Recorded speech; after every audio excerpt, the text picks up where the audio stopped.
menelusuri kekerabatan keluarga Kesultanan Cirebon dengan Kesultanan Banten, berbagai sumber menjelaskan bahwa pertama, baik Cirebon maupun Banten merupakan bekas bagian wilayah kekuasaan Kemaharajaan Pajajaran masa Prabu Siliwangi Jayadewata Sang Pamanah Rasa, sehingga baik penguasa Cirebon maupun penguasa Banten itu masih keturunan Prabu Siliwangi sebagai Maharaja Konfederasi Sunda Galuh Bersatu. Kedua, berdirinya Kesultanan Banten tidak terlepas dari kiprah Pangeran Sarip Hidayatullah yang awalnya menyebarkan agama Islam di Keadipatian Wahanten atau Banten sebagai bagian dari wilayah Pajajaran yang sedang diperintah oleh Pangeran Surosowan dan putra tertuanya yang bernama Pangeran Arya Suranggana. Ketiga, Pangeran Surosowan adalah adiknya Prabu Surawisesa sebagai para putra Prabu Siliwangi dari Nyimas Ratu Kentring Manik Mayang Sunda.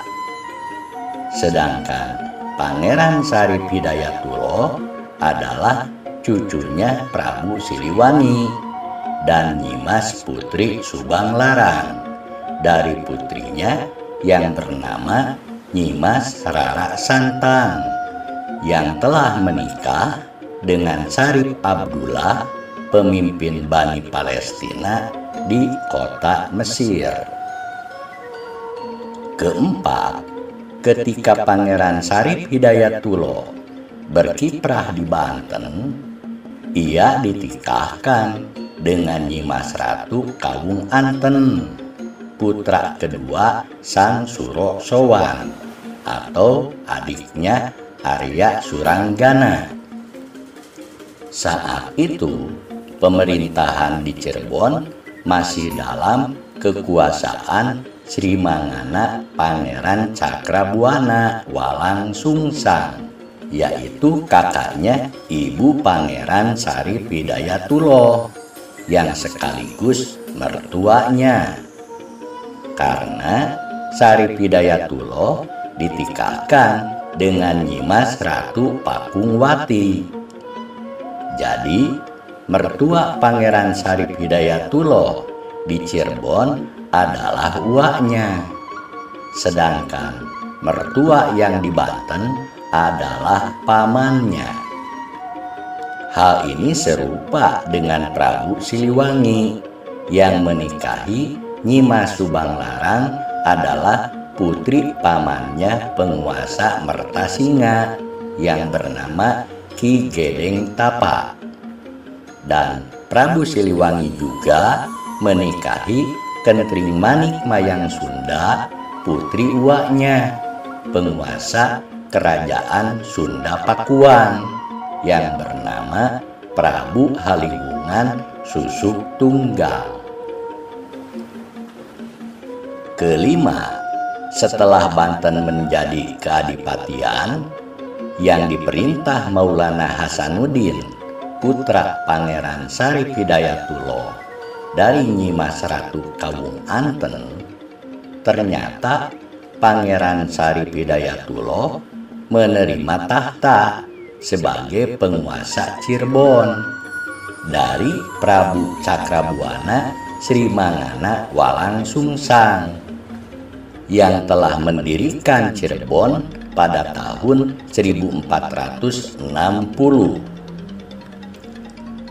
Ketika Adipati Surosowan wafat tahun 1519 Masehi, maka tahta Adipati atau Pucuk Umun di Wahanten pun dilanjutkan oleh putra sulungnya yang bernama Arya Surajaya atau Arya Suranggana, yaitu kakaknya Nyimas Ratu Kawung Anten.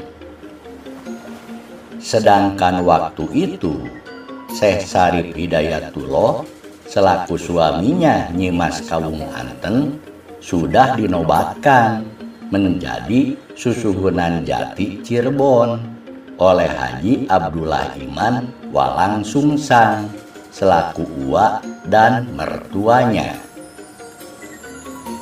Dengan demikian, Pangeran Hasanuddin Sebakingkin harus tetap tinggal bersama ibunya memimpin pondok pesantren di pesisir Banten, sehingga popularitasnya mengalahkan nama Arya Suranggana selaku adipati dalam Banten.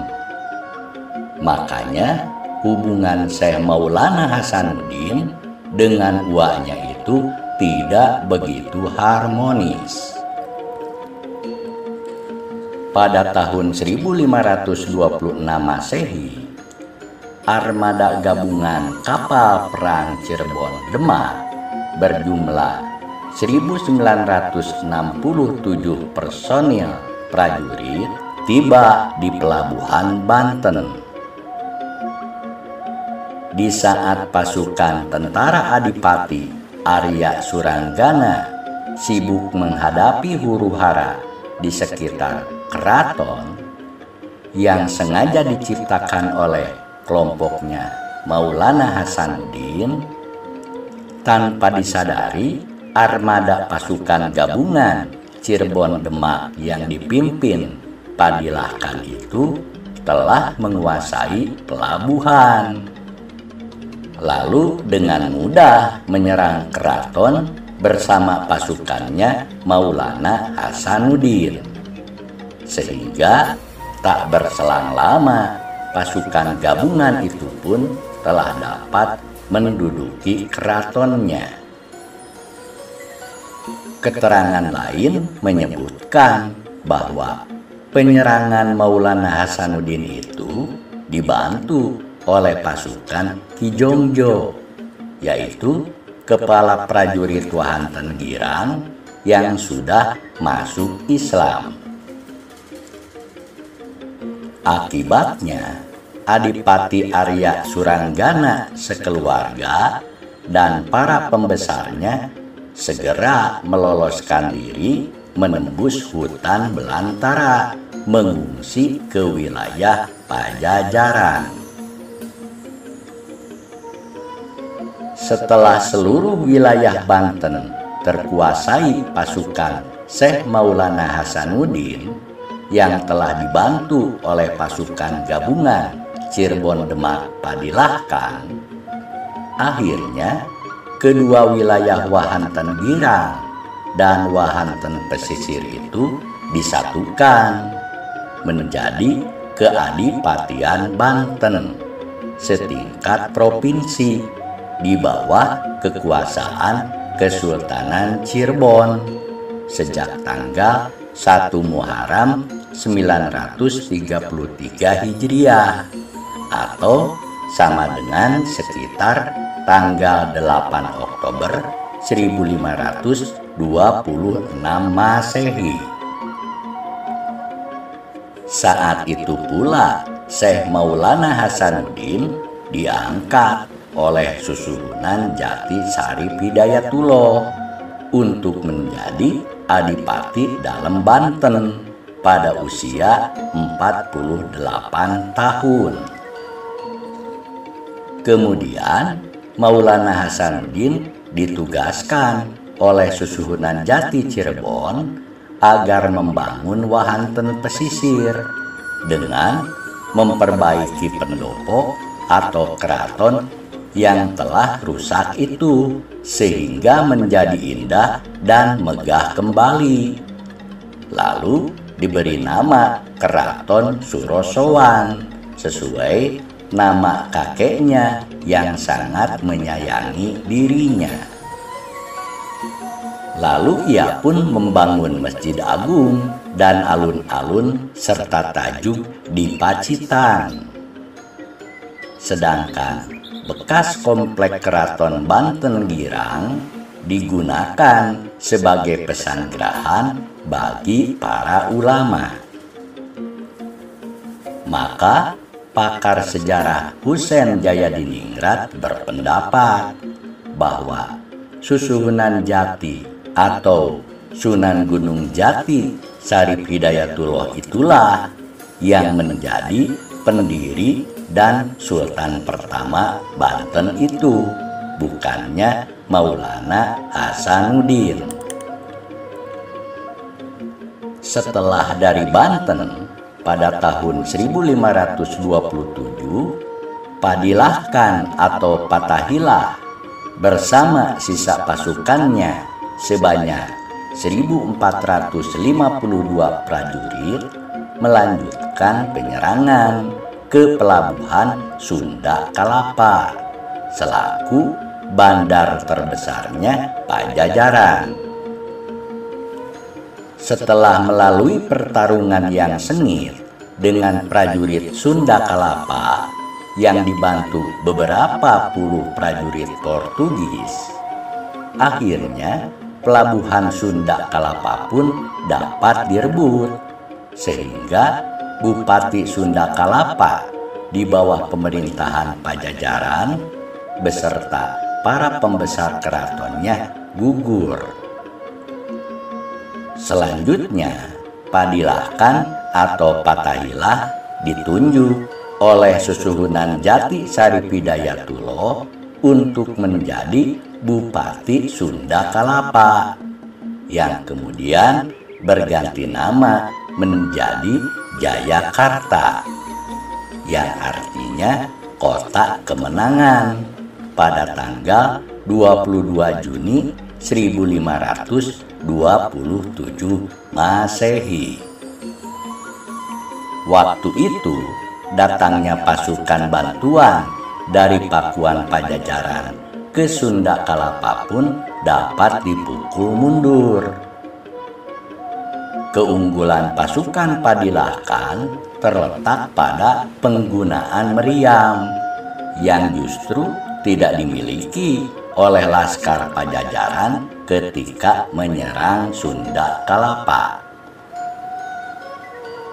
Ketika Padilahkan atau Patahilah mulai menjadi wali Sultan Cirebon, saat Syarif Hidayatullah sakit keras karena usia lanjut, maka keadipatian Jayakarta sejak tahun 1568 Masehi diteruskan oleh menantunya Maulana Hasanuddin Al-Bantani yang bernama Tubagus Angke Kawis Adimarta, yaitu suami dari Ratu Ayu Fatimah Pembayun, putri keenam Maulana Hasanuddin. Pangeran Tubagus Angke Kawis Adimarta adalah putra Pangeran Panjunan Syekh Abdurrahman, berarti masih cucu Syekh Nurjati Datu Kahpi atau Sunan Gunung Jati pertama. Jadi Tubagus Angke Kawis Adimarta itu masih kemenakan Maulana Baghdad atau Maulana Abdurrahman. Pangeran Tubagus Angke juga bersaudara beda ibu dengan Pangeran Pamalekaran, yaitu ayahnya Pangeran Santri, Raja Sumedang Larang. Sedangkan Pangeran Santri adalah ayahnya Prabu Gesan Ulun Angkawijaya. Sehingga pada kurun waktu sejak Prabu Siliwangi bertahta di Pajajaran sampai awal bertahtanya Panembahan Ratu Mas Jainul Arifin di Cirebon itu, terdapat beberapa tokoh negarawan Sunda Galuh yang hidup sejaman. yaitu pertama, Sri Baduga Maharaja Pajajaran, Jayadewata Sang Pamanah Rasa, yang populer dijuluki Prabu Siliwangi, telah bertahta selama 39 tahun antara tahun 1443 sampai tahun 1521 Masehi. Yang kedua, Prabu Cakrabuana Sri Mangana Walangsungsang selaku putra tertua Prabu Siliwangi yang mendirikan Kerajaan Cirebon pada tahun 1460 Masehi dan berkuasa sampai tahun 1479. Setelah itu dilanjutkan oleh menantunya untuk menjadi Susuhunan Jati Sarip Hidayatullah. Ketiga, Mahaprabu Surawisesa bertahta di Pajajaran antara tahun 1521 sampai tahun 1535. Ia adalah kakak kandungnya Pangeran Surosowan Banten dan adik tirinya Haji Abdullah Iman Walangsungsang. Sebelum menjadi raja kedua Pajajaran, Surawisesa sudah menjadi Mangkubumi atau Perdana Menteri Pajajaran, mendampingi ayahandanya. Sehingga saat itulah Surawisesa menjalin hubungan bilateral perdagangan dengan Portugal. Keempat, setelah Pangeran Sarip Hidayatullah menjadi Susuhunan Jati Cirebon, maka Banten pun dijadikan kesultanan dengan mengangkat putranya dari Nyimas Ratu Kawung Anten yang bernama Maulana Hasanuddin Sabakingkin sebagai Sultan Banten antara tahun 1527 sampai tahun 1570, yang kemudian dilanjutkan oleh Sultan Maulana Yusuf sampai tahun 1580.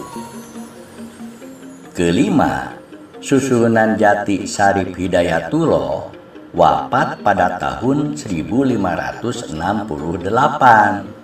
dan kekuasaan Kesultanan Cirebon dijabat oleh menantunya yang bernama Fathahilah atau Padilah Khan sebagai wali kesultanan sampai menunggu ahli waris yang sah mencukupi usia untuk dinobatkan menjadi Sultan Cirebon.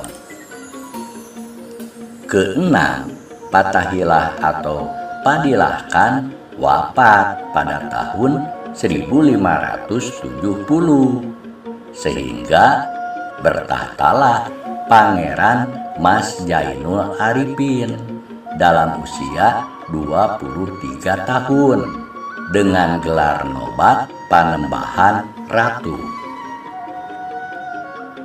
Pangeran Mas Jainul Arifin adalah cucunya Fathahilah dan cicitnya Sarip Hidayatullah yang naik tahta karena ayahnya yang bernama Pangeran Sedang Kemuning dan kakeknya atau putra mahkotanya Sarip Hidayatullah yang bernama Pangeran Pasarean Muhammad Arifin telah wafat terlebih dahulu. Pangeran Mas Jainul Arifin yang menjadi Panembahan Ratu Cirebon lahir di tahun 1547 Masehi dari ibunya yang bernama Nyimas Putri Nawati Rarasari, putrinya Padilahkan. Mas Jainul Arifin merupakan Sultan Cirebon ketiga yang berkuasa dari tahun 1570 sampai 1649. Hubungan antara Cirebon dengan Kesultanan Pajang di sebelah timur terjalin dengan baik karena permaisuri dari Panembahan Ratu yang bernama Glampok Riris itu adalah putri dari Jakatingkir Hadiwijaya, Sultan Pajang pertama. Jadi keruntuhan sampai sirna ing buminya Pajajaran itu terjadi masa pemerintahan Raja ke-6 yang bernama Prabu Ragamulya pada tahun 1579 Masehi. Dikarenakan Keraton Pakuan diluluh lantakan oleh pasukan Surosowan Banten masa pemerintahan Sultan Maulana Yusuf, cucunya Sarip Hidayatullah, yang didukung Kesultanan Cirebon masa pemerintahan Panembahan Ratu Mas Jainul Arifin, cicitnya Sarip Hidayatullah. Sehingga Kesultanan Banten dan Cirebon pernah sepakat untuk membagi pengaruhnya di bekas wilayah kemaharajaan Pajajaran itu dengan Sungai Citarum sebagai batasnya. Namun ternyata Tatar Sunda Parahyangan telah terkuasai oleh pemerintahan Prabu Gesan Ulun Angkawijaya selaku Sri Nailendra Pajajaran di Sumedang Larang, karena ia berstatus sebagai penerus eksistensi kemaharajaan Pajajaran. Tentu saja selanjutnya pihak Kesultanan Banten dan Cirebon tidak berminat lagi untuk menguasai sisa bekas wilayah kekuasaan Pajajaran itu karena telah diperintah oleh Prabu Gesan Ulun Sumedang Larang selama 28 tahun sejak tahun 1580 sampai tahun 1608 Masehi, yaitu meliputi wilayah Sumedang, Sukabumi, Cianjur, Karawang, Kuningan, Tatar Ukur Bandung, Timbangan dan bekas Timbangan Garut, Tasikmalaya kecuali Galuh Ciamis.